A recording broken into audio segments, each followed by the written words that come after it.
যি সময়ত আজি আমি তিৰংগ পতাকাৰ তলত থিয় হৈছো, মোৰ মন বাংলাদেশত থকা হিন্দু লোকসকলৰ প্ৰতি, খ্ৰীষ্টিয়ান লোকসকলৰ প্ৰতি, বৌদ্ধ জৈন লোকসকলৰ প্ৰতি মোৰ মন উৰি গৈছে।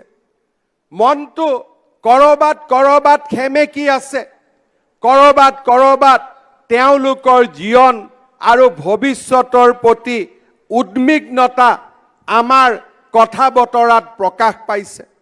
ভাৰতবৰ্ষৰ বিভাজন কোনো লোকেই বিচৰা নাছিল।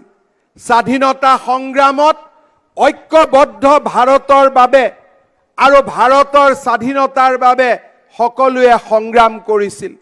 বাংলাদেশত থকা, পাকিস্তানত থকা হিন্দু লোকসকলেও এখন অখণ্ড ভাৰতৰ বাবে সংগ্ৰাম কৰিছিল। সেই সময়ৰ ৰাষ্ট্ৰৰ নেতৃত্বত থকা লোকসকলে মৌলবাদী আৰু ভাৰতক দ্বিখণ্ড কৰিব বিচৰা এছাম লোকৰ ওচৰত আত্মসমৰ্পণ কৰিছিল। তাৰ পৰিৱৰ্তত ৰাতিৰ ভিতৰতে ভাৰতীয় হিন্দুসকল হৈ পৰিছিল বাংলাদেশী হিন্দু, পাকিস্তানী হিন্দু। স্বাধীনতাৰ তিৰংগ পতাকাৰ তলত থিয় হৈ 15 আগষ্টৰ দিনটো আমি যেতিয়া উল্লাস আৰু উৎসাহেৰে পালন কৰিছো, মই বাংলাদেশত থকা হিন্দু লোকসকলৰ নিৰাপত্তাৰ বাবেও উৎকণ্ঠা প্ৰকাশ কৰিছো। মই বিশ্বাস কৰোঁ প্ৰধানমন্ত্ৰী নৰেন্দ্ৰ মোদী ডাঙৰীয়াৰ সাহসী নেতৃত্বই বাংলাদেশত থকা হিন্দু লোকসকলক নিৰাপত্তা প্ৰদান কৰিব।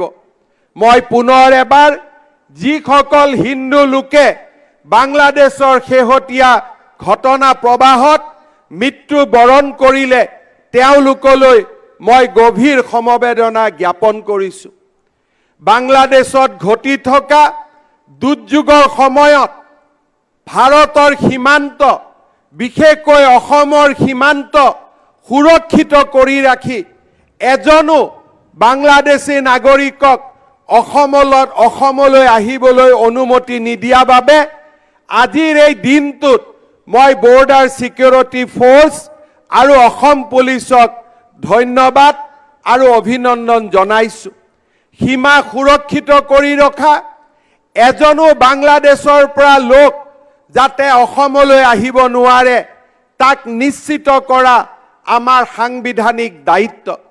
তাৰ লগে লগে এই সাংবিধানিক দায়িত্ব পালন কৰাৰ লগে লগে বাংলাদেশত থকা হিন্দু লোকসকলৰ নিৰাপত্তাৰ বাবেও সকলো ধৰণৰ কূটনৈতিক ব্যৱস্থা গ্ৰহণ কৰিবলৈ মই প্ৰধানমন্ত্ৰী নৰেন্দ্ৰ মোদী ডাঙৰীয়াক আহ্বান জনাম।